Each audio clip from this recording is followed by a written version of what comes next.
Hello viewers, welcome to my YouTube channel learn with Joy. তো আজকের ভিডিওতে আমি তোমাদের সাথে তৃতীয় শ্রেণীর তৃতীয় পর্যায়ক্রমিক মূল্যায়ন 2025 সালের বাংলার নমুনা প্রশ্নপত্র এবং সাজেশান নিয়ে আলোচনা করব।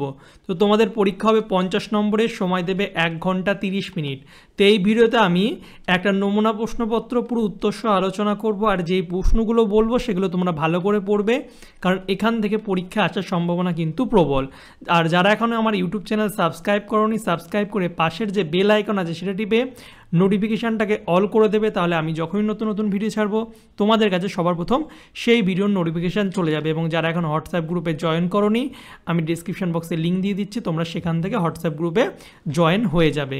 তো চলো এবার শুরু করি। দেখতে পাচ্ছ একের দাগে আছে কবি ও কবিতার নাম সহ আগমনী কবিতাটির প্রথম 4 লাইন মুখস্থ লেখো। তো আগমনী যে কবিতা আছে তার প্রথম 4 লাইন কিন্তু মুখস্থ লিখতে হবে। তো তোমরা চেষ্টা করবে আগমনী কবিতাটি পুরোটাই মুখস্থ করে নেওয়ার। তো 4 লাইন দেখো। বর্ষা করে যাব যাব, শীত এখনো দূর, এরই মধ্যে মিঠে কিন্তু হয়েছে রোদ্দুর। তো খুব ভালো একটা কবিতা, এটা তোমরা ভালো করে মুখস্থ করবে। তোমাদের অনেক সময় 4 লাইন 8 লাইন লিখতে দেয়।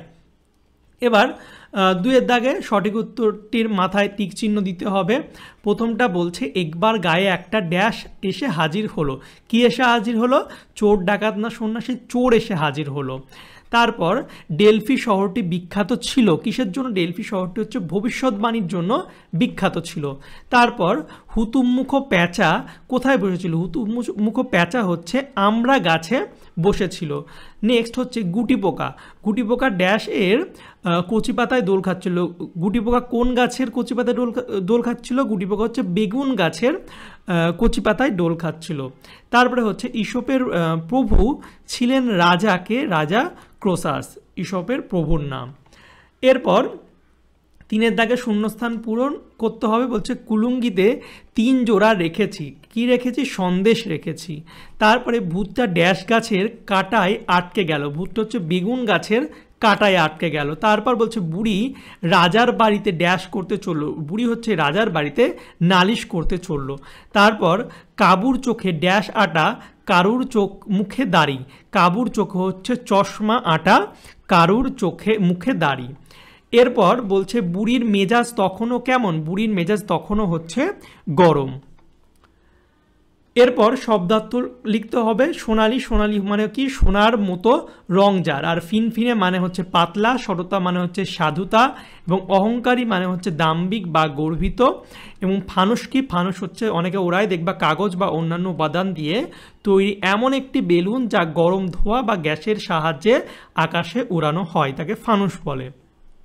এরপর 5-এর দাগে বাক্য রচনা করতে হবে। সাদা হচ্ছে আমার একটা সাদা জামা আছে। তারপর শান্ত, শান্ত হচ্ছে নতুন খেলনা পেয়ে শিশুটি শান্ত হয়ে বসে আছে। কাগজ, চীন দেশে প্রথম কাগজ আবিষ্কৃত হয়। পায়রা, পায়রাকে শান্তির দুধ বলে। কাঠবিড়ালি হচ্ছে কাঠবিড়ালি বাদাম খেতে পছন্দ করে। তো বাক্য রচনা তোমাদের পরীক্ষায় দিলে এটা লিখতে হবে এমন কোনো মানে নেই, তোমাদের মাথায় যেটা আসবে সেটাই লিখবে। সারা দিয়ে যে কোনো তোমরা বাক্য রচনা করতে পারো, কিন্তু কমপ্লিটটা মানে যেন বোঝায়, ঠিক আছে? তো তোমরা তোমাদের মতো লিখতে পারবে। এরপর হচ্ছে বিপরীত শব্দ। উচিতের হচ্ছে অনুচিত, ঠান্ডার হচ্ছে গরম, বন্ধুর হচ্ছে শত্রু, উঁচুর হচ্ছে নিচু, এবং দিনের হচ্ছে রাত। তো বিপরীত শব্দ তোমরা ভালো করে পড়বে, তোমাদের পরীক্ষা দেয়। এবং ক স্তম্ভের সঙ্গে খ স্তম্ভ মেলাতে হবে।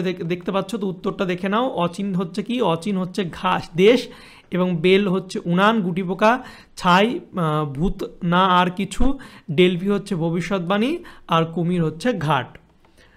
এবার 8-এর দাগে হচ্ছে একটি বাক্য উত্তর দিতে হবে 10টা প্রশ্নের। বলছে কিশোরী মেয়ে কোন হাতে কাটারি ধরেছিল? বাম হাতে।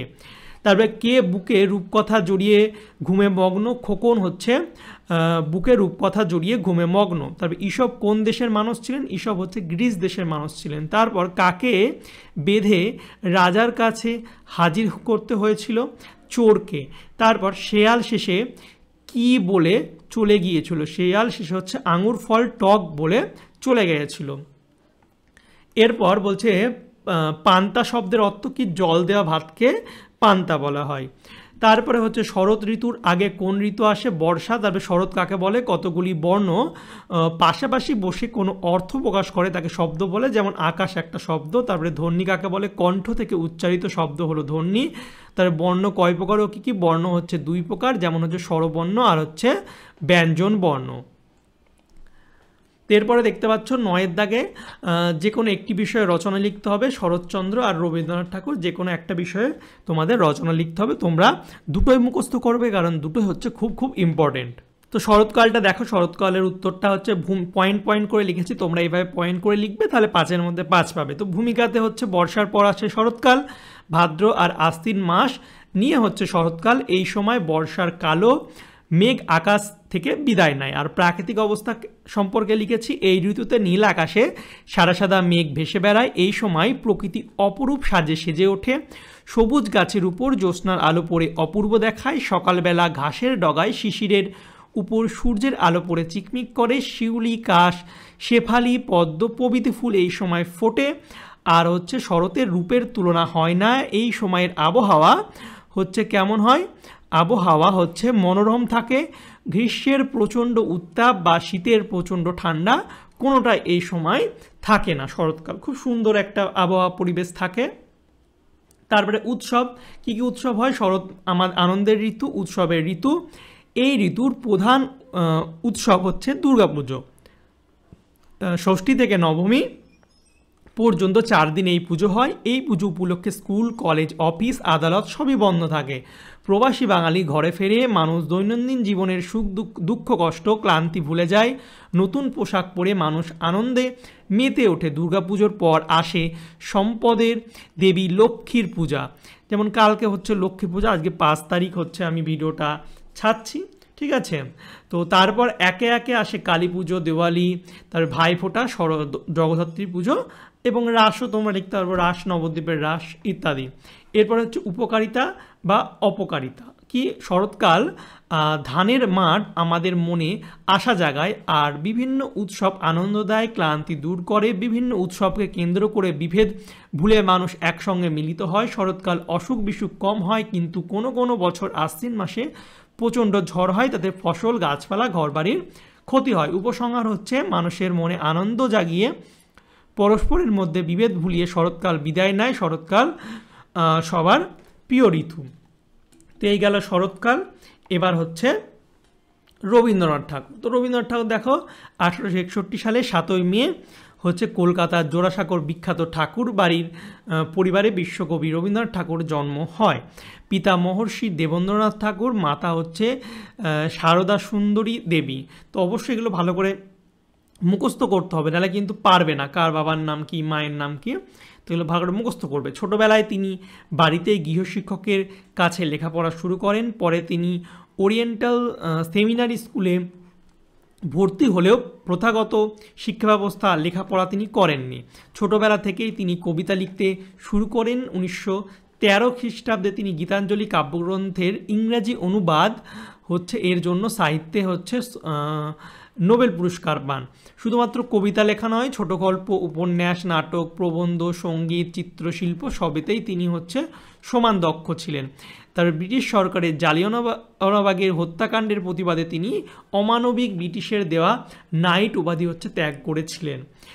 তিনি বীরভূম জেলার বোলপুরের কাছে শান্তিনিকেতনে গড়ে তোলেন একটি আশ্রমিক বিদ্যালয়, যা আজ বিশ্বভারতী নামে প্রসিদ্ধ। 1941 খ্রিস্টাব্দের 7ই আগস্ট হচ্ছে এই মহামানব পরলোক গমন করেন। তো অবশ্যই রবীন্দ্রনাথ ঠাকুর তোমাদের জন্য ভীষণ ভীষণ ইম্পর্টেন্ট, তোমরা এটা অবশ্যই ভালো করে পড়বে, ঠিক আছে। তো এই ছিল তোমাদের ক্লাস 3 থার্ড ইউনিটেজ 2025 সালের বাংলার নমুনা প্রশ্নপত্র এবং সাজেশান। তোমরা এই প্রশ্নগুলো ভালো করে পড়ো, আশা করছি তোমরা পরীক্ষায় এর মধ্যে কমন পাবে এবং এই রকম পরীক্ষায় তোমাদের কিন্তু প্রশ্ন আসবে। আর তোমরা যদি চ্যানেলে নতুন হয়ে থাকো অবশ্যই চ্যানেলটিকে সাবস্ক্রাইব করে দেবে এবং ভিডিওটা ভালো লাগলে লাইক, কমেন্ট, শেয়ার করবে। যারা এখনও আমার হোয়াটসঅ্যাপ আর টেলিগ্রাম চ্যানেলে যুক্ত হওনি, আমি লিঙ্ক দিয়ে দেবো, সেখান থেকে তোমরা জয়েন করে যাবে। যারা পিডিএফটা কিনতে চাও ডিসক্রিপশন বক্সে লিঙ্ক দেওয়া আছে, বা আমাকে হোয়াটসঅ্যাপে SMS করতে পারো, এই ভিডিওটা স্ক্রিনশট দেবে এবং বাই পিডিএফ কথাটি লিখবে, তাহলে আমি তোমাদের একটা QR কোড দিয়ে দেবো, সেখানে পেমেন্ট করলেই তোমাদের পিডিএফটা দিয়ে দেবো। তো চলো বাই, দেখাবে তোমাদের সঙ্গে পরের একটা ভিডিওতে। Thank you for watching my videos.